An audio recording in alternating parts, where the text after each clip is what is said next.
Welcome back dear students. आज हम आपके सामने फिर से एक नए टॉपिक के साथ आपके सामने हाजिर हैं। और बेटा एक बात और आपको बताना चाहेंगे कि टॉपिक को कम से कम स्किप किया करें तो ही कोई पूरी टॉपिक समझ में आएगा। और थोड़ा सा चैनल को सब्सक्राइब करके चलें और सपोर्ट करें। तो आज का जो नया टॉपिक है वो है क्लासिफिकेशन ऑफ एसेक्सुअल रिप्रोडक्शन, अर्थात एसेक्सुअल रिप्रोडक्शन अर्थात अलैंगिक प्रजनन का वर्गीकरण। तो जैसा कि आप टॉपिक में देख पा रहे हो कि एसेक्सुअल रिप्रोडक्शन का जो दो टाइप था वो लास्ट टॉपिक में भी हम आपको पढ़ा चुके थे। और अब हम यहाँ आपको बता रहे हैं कि अलैंगिक प्रजनन का जो वर्गीकरण है उसको कितने भागों में डिवाइड किया गया है। तो यहाँ देखेंगे following types of asexual reproduction,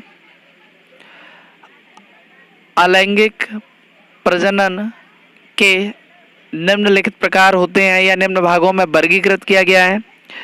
so first point is budding, second is fission, third is regeneration, fourth is fragmentation, fifth is spore formation, six vegetative reproduction. So आप जैसा कि यहाँ अलैंगिक प्रजनन के 6 प्रकारों को लगातार देख पा रहे हो। ये 6 प्रकार आपके डिटेल से चलेंगे, जिसमें से वेजिटेटिव रिप्रोडक्शन के बारे में हम लास्ट टाइम पे भी चर्चा कर चुके हैं। तो आपके जो 5 टॉपिक हैं उनको यहाँ विथ डायग्राम एक्सप्लेन करने की कोशिश कर रहे हैं। तो बडिंग यानी कि कलकायन,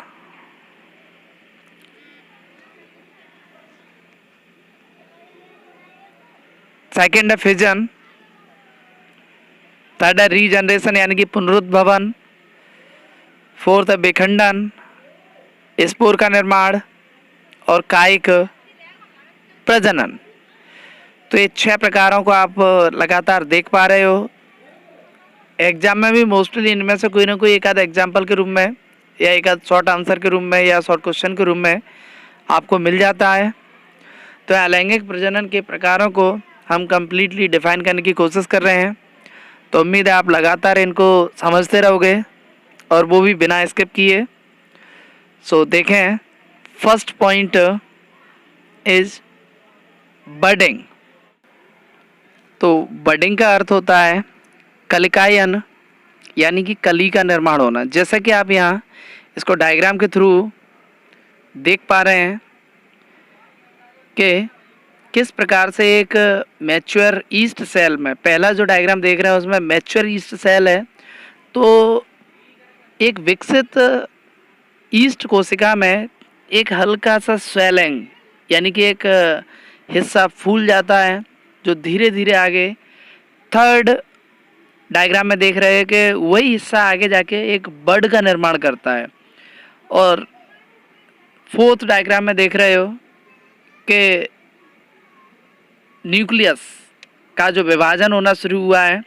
तो जहाँ न्यूक्लियस का विभाजन शुरू होता है उसे हम कैरियोकाइनेसिस कहते हैं, और जहाँ साइटोप्लाज्म का विभाजन होता है उसे हम साइटोकाइनेसिस कहते हैं। तो न्यूक्लियस डिवाइड इटसेल्फ यानी कि न्यूक्लियस का विभाजन हुआ है, फिर इसके पश्चात ये 2 अलग अलग कोशिकाओं में डिवाइड हो गई, 2 अलग अलग डॉटर सेल का निर्माण कर दिया। तो इस कंप्लीट प्रोसेस को बडिंग कहते हैं, यानी कि इसका जो बेस्ट एग्जांपल है वो है बडिंग इन ईस्ट। तो उम्मीद करते हैं कि ये डायग्राम में जो 5 इमेज शो हो रही हैं उन 5 इमेज के द्वारा आप प्रॉपरली समझ पा रहे होंगे कि लास्ट में 2 डॉटर सेल किस प्रकार से बनी। सो इसकी डेफिनेशन है कि in this type of reproduction bulging appearance on the body of the adult. After some time they develop as bud like structure, and after some time these bud detached itself from the parental plant and growing a new daughter cell, for example budding in yeast, अर्थात खमीर में कलिकायन का होना। तो प्रजनन का वह प्रकार जिसमें कोई एक मैच्योर कोशिका में एक हिस्से में हल्का सा फूलना शुरुआत होता है और जो धीरे धीरे जाकर के आगे की ओर दो अलग अलग भागों को बनाता है, अर्थात दो नई डॉटर सेल का निर्माण करता है, दो पुत्री कोशिकाओं को बनाता है। तो इस प्रकार के प्रजनन को हम बडिंग यानी कि कलिकायन कहते हैं। इसका सबसे अच्छा उदाहरण है ईस्ट यानी कि खमीर में कलिकायन का होना। जैसे कि आपको पहले भी जब डायग्राम दिखाई दिया था तब भी बताया था, तो उसके द्वारा आप प्रॉपरली समझ पाए होंगे। तो नेक्स्ट एग्जांपल इसी का बडिंग इन ब्रायोफिल्म, अर्थात ब्रायोफिल्म में कलिकायन का होना बिल्कुल उसी तरीके से है ये भी। तो यहाँ देख पा रहे हैं कि एक पत्ती जैसी संरचना आपके सामने दिखाई दे रही है। इसके ऊपर यानी कि मार्जिन वाले हिस्से में, टॉप रीजन जो फ्रंट पे दिखाई देता पत्ती का मार्जिन वाला हिस्सा, तो उसके ऊपर एक बर्ड लाइक स्ट्रक्चर ग्रो हो रही है, यानी कि एक कली जैसी संरचना डेवलप होती है and get detached through it, यानी कि कुछ समय के पश्चात ये बर्ड इस हिस्से से अलग हो जाती है और एक नए ऑर्गेनिज्म को जन्म देती है, अर्थात नई डॉटर सेल को जन्म देती है। तो सेकंड एग्जाम्पल है ब्रायोफिल्म में कलिकायन का होना। ये दोनों ही एग्जाम्पल बडिंग के हैं। पहला है बडिंग इन ईस्ट और दूसरा है बडिंग इन ब्रायोफिल्म। तो एग्जाम में कई बार ऑब्जेक्टिव टाइप में पूछ लिया जाता है कि ब्रायोफिल्म में या फिर ईस्ट में किस प्रकार का रिप्रोडक्शन दिखाई देता है। तो ये दो एग्जाम्पल है इसके, फर्स्ट है budding in bryophyllum and second है बडिंग इन ईस्ट। तो यहाँ पे बर्ड जो ऊपर देख रहे हैं ना फ्रंट रीजन पे, ये इस हिस्से से अलग होकर के एक नए ऑर्गेनिज्म को जन्म देती है। तो यहाँ पर प्रॉपरली इस तरीके के द्वारा आप समझ पा रहे होंगे और डायग्राम भी आप ड्रॉ कर सकते हैं कॉपी में। सो इसको डिफाइन करने के, in case of bryophyllum budding is observed by the development of outgrowth and developed new individual, for example budding in bryophyllum। जैसे कि आपको डायग्राम जब रिप्रेजेंट हो रहा था उस समय भी बताया था कि ब्रायोफिल्म में कलिकायन कुछ इस प्रकार से होता है कि जैसे कि ब्रायोफिल्म में सबसे पहले आगे के हिस्से पे एक आउटग्रोथ डेवलप होती है जिसे बड कहते हैं, जो धीरे धीरे विकसित होकर के उस हिस्से से अलग हो जाती है और एक नए हिस्से को जन्म देती है। सेकंड एग्जाम्पल है फिजन। तो ये असेक्सुअल रिप्रोडक्शन का दूसरा टाइप है। So then answer is this type of asexual reproduction is found in lower category organism like member of protozoa, plant like algae, fungi and bacteria. Usually this condition occurs in favorable condition, for example amoeba, paramecium, fungi etc। अर्थात प्रजनन, अलैंगिक प्रजनन का वह प्रकार जो निम्न स्तरीय जीवधारियों में पाया जाता है, और निम्न स्तरीय जीवधारी जैसे कि प्रोटोजोआ, एल्गी, फंगी यानी कि कवक, बैक्टीरिया इत्यादि। प्रजनन का यह प्रकार अनुकूल वातावरण में होता है, जैसे कि अमीबा, पैरामीशियम, फंगी इत्यादि। आपने देखा होगा कि एक छोटा सा बैक्टीरिया या एक फंगी जब अचार पे भी लग जाती है तो कुछ समय के पश्चात ये अपने आप को इतना जल्दी डेवलप और ग्रो कराती है जिसकी कोई लिमिट नहीं होती, क्योंकि इसका डेवलपमेंट कंटिन्यू फिजन फॉर्म में पाया जा रहा है और एक लोअर कैटेगरी का ऑर्गेनिज्म है। तो इनमें कोई रिप्रोडक्शन के लिए स्पेशल टाइप के ऑर्गेनिज्म, स्पेशल टाइप के पार्ट्स या स्पेशल टाइप के ऑर्गन नहीं रहते हैं जिसके द्वारा रिप्रोडक्शन करे, अपने आप को ही आउट ग्रोथ कराते हैं और डेवलप कराते हैं और एक न्यू इंडिविजुअल को जन्म देते हैं। सो इसका first example fission in amoeba. In amoeba nucleus in the cell elongate and divided into two parts from center. After nucleus divide, the cell membrane also divided into two parts and formed two young ones. जैसा कि आप fission का एक पहला उदाहरण देख रहे हैं, फिजन इन अमीबा, अर्थात अमीबा में फिजन का होना। तो अमीबा में सबसे पहले न्यूक्लियस का विभाजन होता है। तो न्यूक्लियस जो है ना, उसमें एक तनाव पैदा होगा, उसके पश्चात ये दो अलग अलग भागों में डेवलप हो जाएगा। इसके पश्चात न्यूक्लियस में विभाजन होगा। तो न्यूक्लियस में विभाजन होने की घटना को आपको पहले बताया जा चुका है, इसे हम कैरियोकाइनेसिस कहते हैं, और दो न्यू डॉटर सेल का फॉर्मेशन होता है। जैसा कि आपके सामने एक डायग्राम इंडिकेट हो रहा है, जिसमें फर्स्ट पेरेंट अमीबा यानी कि एक विकसित अमीबा है, जिसमें सबसे पहले सेकंड डायग्राम में देख रहे हैं एलोंगेशन ऑफ न्यूक्लियस, अर्थात न्यूक्लियस में एक तनाव पैदा हुआ।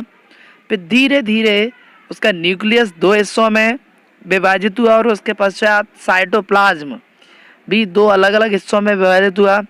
फिर फोर्थ डायग्राम में दो नई डॉटर सेल का निर्माण हुआ।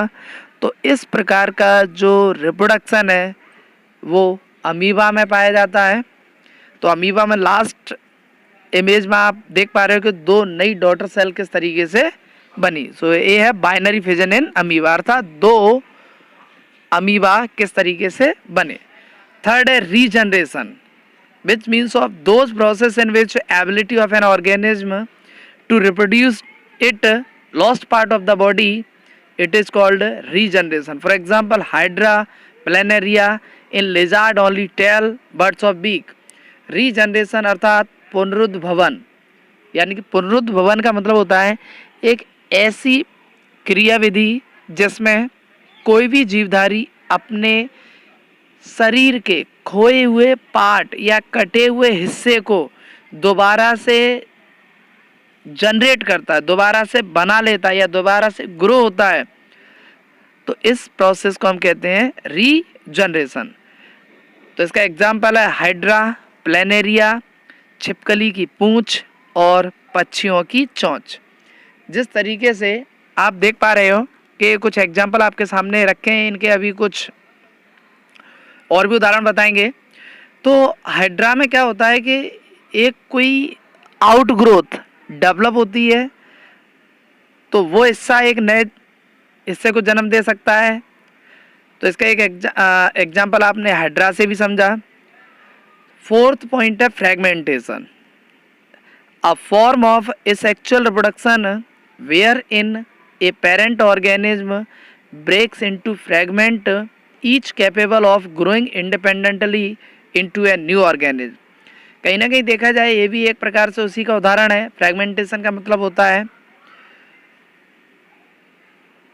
दोबारा से जो अलग अलग हिस्से हुए हैं नए ऑर्गेनिज्म को जन्म देना, यानी कि अलैंगिक प्रजनन का एक ऐसा प्रकार जिसमें पेरेंटल ऑर्गेनिज्म से दो अलग अलग टुकड़े होते हैं और दोनों ही टुकड़े एक नए ऑर्गेनिज्म को जन्म देते हैं।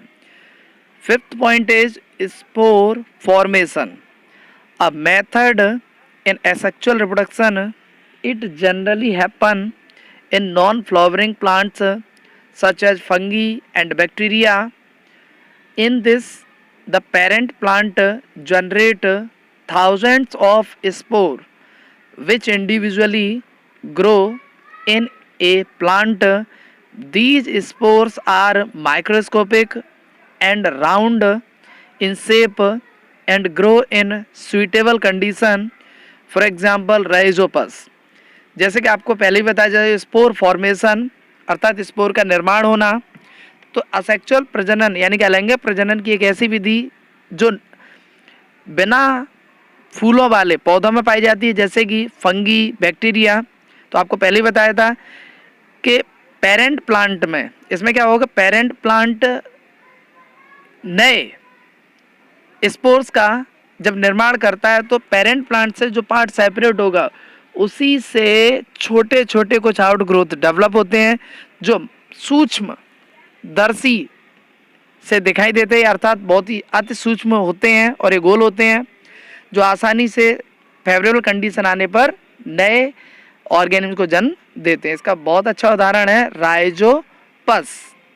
तो यहाँ पे स्पोर फॉर्मेशन का एक डायग्राम देख पा रहे हैं, जैसे कि आउटग्रोथ ब्रेड के ऊपर भी, ब्रेड डबल रोटी लेदर के ऊपर भी आपको दिखाई देता है। तो स्पोर फॉर्मेशन आप देख रहे हो कि एक नीचे से ब्रांच गई है, हाइपी कहते हैं, ऊपर स्पोरेंजिया फर्स्ट राउंडेड स्पोर में दिखाई दे रहे हैं जो आउटग्रोथ को लगातार डेवलप कर रहा है। तो बेटा उम्मीद करते हैं कि आज का ये टॉपिक भी आप बहुत अच्छे से समझ पाए होंगे और आशा करते हैं कि आगे के टॉपिक भी आपको लगातार मिलते रहेंगे। तो वही हमेशा की तरह से आप लोगों के लिए 2 लाइन